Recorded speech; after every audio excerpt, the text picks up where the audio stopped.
advertising indeed really needs to reinvent itself.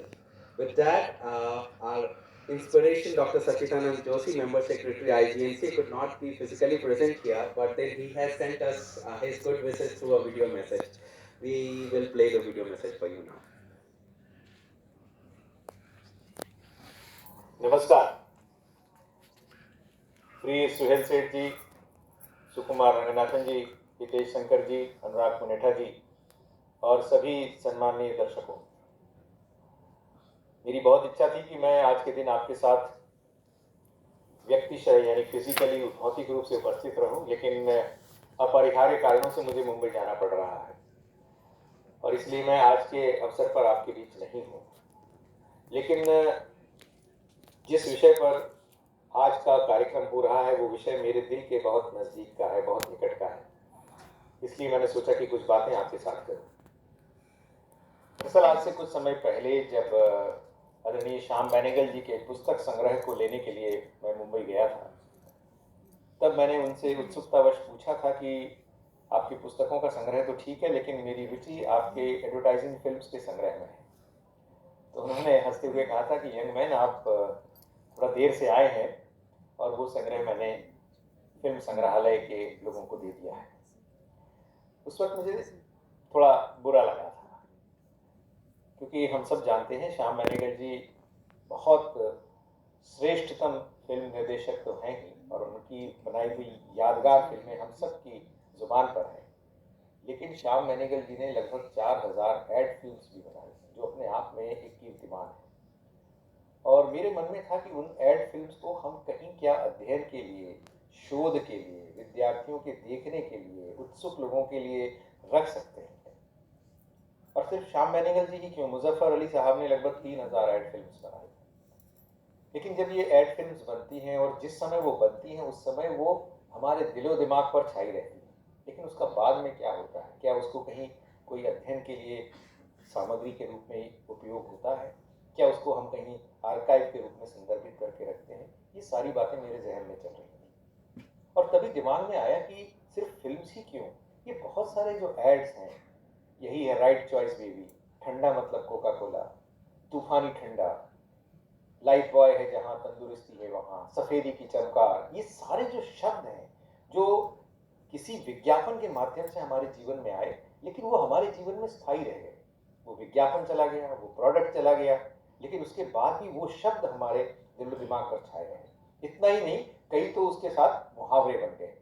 Neighbours envy owners pride मुहावरा ही बन गया, या भला उसकी कमीज मेरी कमीज से सफेद क्यों, मुहावरा ही बन गया। तो ये किस विज्ञापन के जरिए हमारे जीवन में आए, लेकिन कैसे हमारे जीवन में वो स्थायी रूप ले गए, इन सब के ऊपर भी चिंता करना, शोध करना, सोचना, ये कहीं ना कहीं मेरे दिमाग में शुरू हुआ। और ऐसा लगा कि क्या एडवर्टाइजिंग का, क्या विज्ञापनों का कहीं कोई आर्काइव हो सकता है, क्या उसके जरिए कहीं कोई शोध किया जा सकता है, क्या उसके जरिए कहीं कोई बातचीत की जा सकती है। हम जो लोग एडवर्टाइजिंग के जरिए बहुत नाम कमाते हैं, शोहरत कमाते हैं, उनको भी जानते हैं, लेकिन एडवर्टाइजिंग की दुनिया में काम कर रहे अत्यंत प्रतिभाशाली ऐसे जो लाखों लोग हैं, चाहे वो कॉपी राइटर्स हों, चाहे वो एडिटर्स हों, चाहे वो कैमरा पर्सन्स हों, सिनेमाटोग्राफर्स हों, चाहे वो डायरेक्टर्स हों या एक्टर्स भी, हमने देखा है एडवर्टाइजिंग की दुनिया से आए हुए कितने ही लोग बाद में फिल्मों में छा गए और अच्छी अच्छी भूमिकाएं की। जब आप किसी फिल्म में किसी हीरो या किसी हीरोइन को देखते हैं तो आपको याद आता है, अरे इसे तो पहली बार हमने उस फला विज्ञापन में देखा था, तब हमको समझ में आता है। और आप वैसे भी देखें तो 3 घंटे की फिल्म में अभिनय करना बहुत आसान है, 30 सेकंड की फिल्म में अपने संदेश को पहुंचाना कितना कठिन है, ये आप सोच कर देखिए। यानी कुछ तो है, कोई तो अलग चीज है जो आपको इस एडवर्टाइजिंग की दुनिया में दिखानी पड़ती है, लेकिन उन सब चीजों का कोई डॉक्यूमेंटेशन नहीं होता। और इसलिए मन में आया कि उसका क्या हम डॉक्यूमेंटेशन कर सकते हैं, क्या हम उसका कोई आर्काइव बना सकते हैं। और फिर एक और बहुत बड़ी बात है कि एडवर्टाइजिंग के माध्यम से जो हमारे समाज की मानसिकता में जो बदलाव आता है, उसके बारे में भी हम बात नहीं कर सकते। जैसे आज से कुछ समय पहले तक गोरेपन की, सुकोमलता की क्रीम, कितने विज्ञापन आते थे, लेकिन आपने देखा कि समाज ने प्रगति की है और अब रंग बहुत ज़्यादा मैटर नहीं करता, इसलिए वो गोरेपन की क्रीम्स कहीं ना कहीं थोड़ी दूर हो गई। या लोगों के बढ़ते वजन पर, मोटापा कम करने पर न जाने कितने विज्ञापन आते हैं। लेकिन जब से हमने देखा कि समाज ने जागृति की है, समाज ने एक अलग तरह का भाव लिया है, तब से ये बॉडी शेमिंग धीरे धीरे कम होता चला गया। इसलिए विज्ञापन आते हैं तो बड़े धड़ल्ले से आते हैं, XXX, XXX, 4X साइज के कपड़ों के, और उसमें कहीं बॉडी शेमिंग की बात नहीं है। तो ये एक साइकोलॉजिकल फैक्टर है। या एक समय था जब हम सैनिटरी नैपकिन्स के विज्ञापन अपने परिवार के साथ बैठकर भी देख नहीं सकते थे या पढ़ नहीं सकते थे। आज पूरा परिवार बैठता है और देखता है, क्योंकि उसके बारे में एक अलग तरह की जागृति आ गई। कुल मिला के कहना पड़ेगा कि एक बहुत बड़ा एक मनोवैज्ञानिक, एक सामाजिक परिवर्तन भी है। और आप देखते हैं कि पूरा का पूरा जगत एडवर्टाइजिंग के माध्यम से आगे बढ़ता है, और इसलिए जो मार्केटिंग की जो पूरी दुनिया है, जो व्यापारीकरण की पूरी दुनिया है, जो बाजारीकरण की पूरी दुनिया है, वो भी विज्ञापन के जरिए आगे बढ़ती है। इस सारी पृष्ठभूमि के अंदर सिर्फ एक सवाल आपसे पूछना चाहता हूं कि जब इतनी सारी विविधता किसी एक रूप में है, तो क्या उसे कला रूप की संज्ञा नहीं दी जानी चाहिए? हम इंदिरा गांधी राष्ट्रीय कला केंद्र में अलग अलग कला रूपों की बात करते हैं। हम फिल्म को भी अपने कला रूपों में शामिल करके फिल्म के ऊपर भी गंभीर चर्चा करते हैं। लेकिन विज्ञापन ये फिल्म नहीं है, विज्ञापन उसके इतर एक अपने आप में पूरा का पूरा विकसित कला का शास्त्र है। तो एडवर्टाइजिंग की कलात्मक दृष्टि को देखना, एडवर्टाइजिंग के मनोवैज्ञानिक पक्ष को देखना, एडवर्टाइजिंग के सामाजिक पक्ष को देखना, एडवर्टाइजिंग के सांस्कृतिक पक्ष को देखना, क्या ये सारी बातें कला केंद्र की जिम्मेदारी नहीं होनी चाहिए? बस इन्हीं सब बातों के बरक्स मैंने अपने सहयोगी जो स्वयं बहुत अच्छे मीडिया प्रोफेशनल हैं, अनुराग पुनेठा, उनसे बात की। जो बात मेरे मन में कहीं ना कहीं खटपटा रही थी, वही बात उनके मन में भी कहीं ना कहीं खटपटा रही थी। और बस हम दो युवाओं के मन की जो बात है वो इस कार्यक्रम के जरिए और इस आर्काइव के जरिए आ गई। मैं नहीं जानता कि ऐसा प्रयोग इससे पहले कहीं हुआ है या नहीं हुआ है। मैं ये भी नहीं जानता कि ये प्रयोग आगे जाकर कितना बड़ा रूप लेगा। लेकिन कहीं कोई चीज़ आगे बढ़े, इसके लिए शुरुआत तो करनी पड़ती है। इसीलिए हमने ये शुरुआत की है। इस शुरुआत में आप जैसे विद्वानों का सहयोग मिल रहा है। आप सब यहाँ उपस्थित होकर इस बारे में चर्चा करेंगे और इस पूरे के पूरे प्रोजेक्ट को आगे बढ़ाएंगे। और निश्चित तौर पर जब हम सब मिलकर इस बारे में सोचेंगे तो आगे कुछ न कुछ अच्छा होगा ही। बहुत बहुत धन्यवाद।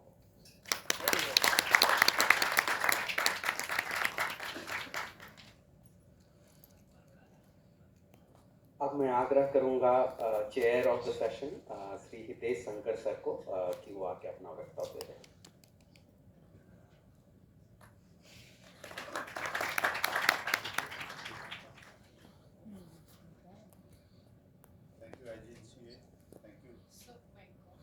Thank you IGNCA, thank you अनुराग।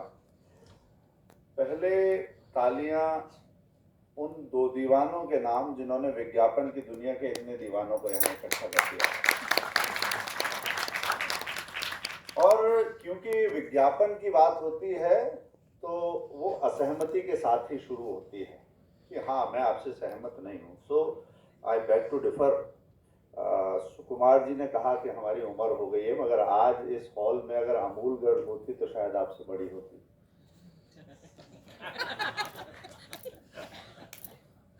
1966 में उसका एक कैंपेन शुरू हुआ था। दूसरी बात, सुहेल ने कहा कि जब 90s में बाजार खुले, पहले उन्होंने इंदिरा गांधी का जिक्र किया बहुत अच्छे से। संस्थान भी उन्हीं के नाम पर है। उनकी सेंसरशिप, उनके लाइसेंस राज, उनके योगदान को तो याद किया ही, मगर कहा कि 90s में विज्ञापन का बाजार खुला। मुझे लगता है कि इस देश में जब इमरजेंसी लगी, वो साल विज्ञापन के हिसाब से बहुत महत्वपूर्ण था, क्योंकि रेडियो तो 1930 में ही आ गया था देश की आज़ादी से पहले। 59 में दूरदर्शन भी आ गया था, मगर सूचना प्रसारण मंत्रालय से अलग होने के बाद 1976 यानी आपातकाल का साल वो साल था जब उस पर विज्ञापन आए। मैंने अपने एक गुजराती मित्र को एक चुटकुला सुनाते हुए सुना। वो जिस तरह से बोलते हैं उसमें अंतर, उसने कहा you know why Bombay is dying. मैंने कहा व्हाई? कहता बिकॉज ग्वालियर शूटिंग। और ग्वालियर शूटिंग का जो एड था, वो शूटिंग बोलते थे, ग्वालियर शूटिंग्स का जो एड था वो उस टीवी का पहला एड था, विज्ञापन का पहला एड था। और खासकर मैं याद करना चाहूँगा उस लाइसेंस राज को कि आज जो सपनों की दुनिया है, मैं विज्ञापनों को तृष्णाओं का खेल कहता हूँ। तृष्णा का मतलब खाली इच्छा नहीं है, इच्छा तो दिखती है, कॉन्शियस लेवल पर रहती है। जो अनकॉन्शियस पर भी उसको हमेशा जिंदा रखती है, पूरा नहीं होने देती, वो है तृष्णा। तो ये तृष्णाओं का खेल है। मगर इन इच्छाओं को दबा के रखने का जो काम था, वो यहाँ पर बहुत सारे बच्चे हैं जिनका जन्म ही पतली पिन के चार्जर के जाने के बाद हुआ होगा, यानी नोकिया, फिर उसके बाद 6610, 6600, ये सब उसके बाद हुआ होगा। तो उनको नहीं पता कि उनके माता पिता ने कौन सा दौर देखा था।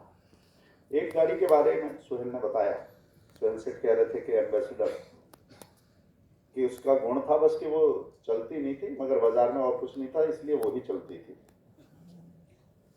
हमारे पास गाड़ियों के 2 ब्रांड होते थे, एक फिएट और एक एम्बेसडर। नहाने के लिए 4 साबुन होते थे, लक्स, हमाम, ओके और लाइफ बॉय। तो परिवार राज बहुत अच्छा रहा, और मगर बाकी परिवार बहुत सीमित संसाधनों में अपनी जैसे तैसे थे काटते रहे। और वो नरसिम्हा राव थे जिनके बाद ये बाजारों का दौर खुला, तो विज्ञापन भी ग्लोबल हुए। और मैं कहता हूँ कि विज्ञापनों में समाज, संस्कृति, राजनीतिक व्यवस्था सब झलकता है। और जब हम ये कहते हैं तो आवश्यक हो जाता है कि आज नॉन टेंजिबल गोल को लेकर भी कोई देश एक अच्छा विज्ञापन बना सकता है। जैसे स्वच्छ भारत अभियान है, अगर लोगों ने अपनी गाड़ी में आते जाते कूड़ा ना फेंकने की आदत एक विज्ञापन से डाली, पूरे समाज का व्यवहार वैसा बदला जैसा गांधी जी कहते थे। मगर अपने नाम में गांधी लगाने वाले कोई पंचशील पर विज्ञापन नहीं बना पाए, क्योंकि आज पता चलता है कि पंचशील ऐसा चलने वाला काम नहीं था, स्वच्छ भारत चलता है। बेटी बचाओ बेटी पढ़ाओ, जब ये बात होती है तो तनिष्क के ऐड में वो लड़की दिखाई देती है कि बेटी को पढ़ाने का क्या चमत्कार एक व्यक्ति की लाइफ में हो सकता है। सोशल डायमेंशंस भी उसमें दिखाई देते हैं। जब एरियल का एक ऐड है, उसमें पिताजी वॉशिंग मशीन चला रहे हैं, जब वो दिखाई देता है तो पता चलता है कि हाँ, परिवार बदल रहे हैं। ये काम खाली किसी एक का नहीं है, हम समाज के तौर पर बदल रहे हैं, खाली उत्पादों के तौर पर नहीं बदल रहे। एक चीज़ में मैं थोड़ा सा और असहमत होता हूँ कि जोशी जी ने अभी कहा कि गोरेपन की क्रीम की बात सही है। हालांकि उसकी कहानी भी थोड़ी सी बड़ी दिलचस्प है कि भारत में जब पहली बार फेयर एंड लवली आई तो उसकी मार्केट स्टडी करने वाले लोगों ने पहले ये देखा था कि मैक्सिको के आसपास भी ऐसा ही है कि कर्कवृत्त धरती को जहाँ से काटता है वहाँ पर डार्क कॉम्प्लेक्शन के लोग होते हैं, तो गोरा होने की चाह में ये बिकेगी ज़्यादा। तो यहाँ पर भी वहाँ जैसे बिकता था केमिस्ट शॉप से, वैसा केमिस्ट शॉप से बेचना शुरू किया। मगर पता चला कि भारत में लॉन्च होने के बाद शुरू में वो क्रीम ही पिट गई। वजह उसकी एक थी कि उबटन से लेकर कृष्ण जी की पूजा तक, उबटन हमारे पास उपचार के तौर पर है और काले को तो हम पूजते हैं, तो हमारे लिए कालापन बीमारी नहीं है। इसलिए जब उसे जनरल स्टोर के मार्फत लॉन्च किया गया तो वो एक सक्सेसफुल ब्रांड बना। दूसरी बात, किसी को मोटा कहना, किसी को पतला कहना, किसी को गोरा कहना, ये काला कहना समाज के तौर पर विकसित होने की बात है, या इसके साथ भी कोई मार्केटिंग का गेम प्लान जुड़ा हुआ है? क्योंकि किसी के मोटा होने की हंसी ना उड़ाओ, ये सबसे पहले बात आई अमेरिका में, जब प्रिंगल के चिप्स खाते खाते काउच पोटैटो वहां पर पड़े रहते थे और उनकी हंसी मत उड़ाओ, क्योंकि वो बहुत बड़ा कंज्यूमर है, वो बहुत बाजार को पैसा दे रहा है।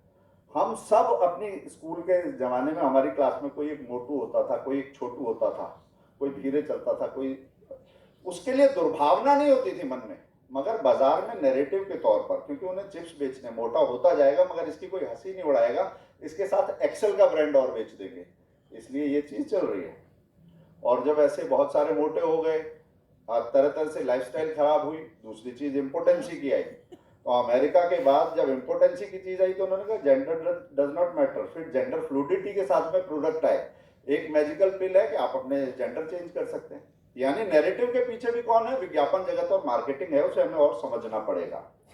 ऐसी बहुत सारी चीजें हैं और जैसा मुझे लगता है कि ये रचनाओं का खेल तो है ही, इसके साथ ये तरह तरह की अपील्स का खेल भी है। विज्ञापन हमेशा जो होता है वो आपकी जेब में से पैसा कैसे निकालना है। ललिता जी का विज्ञापन आता था, उसकी साड़ी मेरी साड़ी से सफेद कैसे।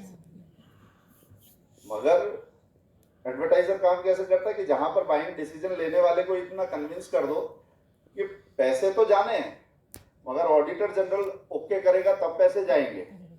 जो बीवी से सचमुच करते प्यार वो प्रेस्टीज से कैसे करें इनकार। तो उस घर में प्रेस्टीज जाएगा, कुकर जाएगा, और उसके लिए पहले से कन्विंस कर रखा है उसकी पत्नी को। इस तरह के काम और इस तरह के कमाल विज्ञापन जगत करता है। और विज्ञापन कई बार विज्ञापन नहीं होता, कई बार वो अपने आप में न्यूज हो जाता है। नॉर्दर्न इंडिया में एक पंजाबी का एक साहब ऐड आता था, एक ब्रांड भी होता था, बॉबी सोप, अगर आपने नाम सुना हो। तो वो एक लाइन का ऐड होता था, थोड़ा सा म्यूजिक, उसके बाद सुन मेरी ये बिल्लो, बॉबी 3 रुपये किलो।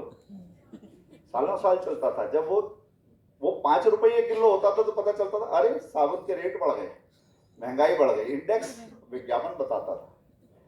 छोटी चीजों के लिए भी था, सोना, हवाई चप्पल और बाकी सारे ऐड इसी तरह के थे। मगर मुझे लगता है इस देश ने विज्ञापनों में सामाजिकता और सरोकार की एक बड़ी यात्रा भी देखी है। 80 रुपए में शुरू हुई एक कंपनी 1600 करोड़ की कंपनी बनती है, और एक बड़ा सरल सा विज्ञापन होता है उसका, स्वाद स्वाद में लिज्जत लिज्जत पापड़।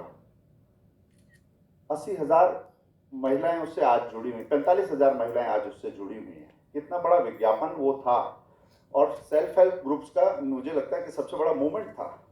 इसी तरह से देश की आज़ादी से ठीक पहले जो शुरू हुआ अमूल, आज 1600 करोड़, 1600 करोड़ नहीं, 33,000 करोड़, 33,000 करोड़ की कंपनी बनती है सिर्फ 2 चीजें लेकर, दूध की गुणवत्ता बढ़ानी है, किसान की आमदनी बढ़ानी है, और उसके साथ भारत का ब्रांड बनता है। वही अमूल गर्ल की कहानी। तो मुझे लगता है कि ऐसी बहुत सारी चीजें, और ये बात बहुत सच है कि हमने शायद अपील्स पर काम करना छोड़ दिया है, क्योंकि जिस हास्य व्यंग परिहास की बात सुहेल सेठ जी कर रहे थे, उसमें ठहाके लगाने के लिए परिवार की जरूरत होती है, दोस्तों की जरूरत होती है, मगर दोस्तों की बजाय जब डेटा डिपेंडेंट हो जाते हैं तो शायद हमारी जिंदगी में ठहाके भी कम हो जाते हैं। विज्ञापनों का ये अध्ययन, ये क्यूरेशन, और उस बड़ी सी दुनिया में खुलती हुई ये खिड़की जहाँ पर रचनात्मकता अपने अलग अलग सोपान, ऊंचाई और ढलान सबके साथ मौजूद होगी, तो मुझे लगता है संचार के विद्यार्थियों के तौर पर, न्यू मीडिया के ट्रेनीज के तौर पर, क्योंकि जब ट्विटर नहीं आया था तब भी 60 शब्द से छोटी कॉपी अगर कोई लिख रहा था तो विज्ञापन का कॉपीराइटर लिख रहा था। जब अटेंशन स्पैन बहुत छोटा था तब भी अगर कोई काम कर रहा था उस 1.5 सेकंड में, तो वो विज्ञापन दाता कर रहा था। कॉन्शियस के अलावा अनकॉन्शियस लेवल की वो भी चल रही थी। ब्रेक के बीच में खाली पॉपकॉर्न्स दिखाएंगे तो शायद फिल्म के ब्रेक में कुछ लोग पॉपकॉर्न ज़्यादा खरीदेंगे। ये क्रिएटिविटी भी अगर किसी के मन में बुलबुला रही थी तो वो एक विज्ञापन के लिए दुनिया रचने वाला ही आदमी था। उस क्रिएटिविटी, उस रचना धर्मिता को प्रणाम करते हुए, और आज जो सब लोग जुटे हैं विज्ञापन की इस दुनिया को जान देते रहें, हम जुटते रहें, खंगालते रहें, इस अभियान को अभिनंदन करते हुए मैं अपनी बात को करता हूँ। धन्यवाद।